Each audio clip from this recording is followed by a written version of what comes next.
જે દશા માતાજીની આપણે લોકોએ 10 દિવસ પૂજા અર્ચના કરી, એ માતાજીને આપણે કેવામાં વરાયા છે જેમાં પાણી જ નથી.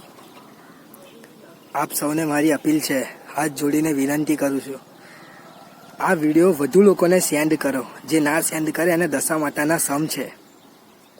નહેરમાં પાણી છોડાવો. આ જેટલો વિડીયો તમે સેન્ડ કરશો લોકો જાગૃત થશે અને નહેરમાં પાણી છૂટશે. જય દશા માતા. આ નહેરમાં પાણી છોડાવે, આ લોકો બધા વિડીયો સેન્ડ કરે એનું સારું કરજે.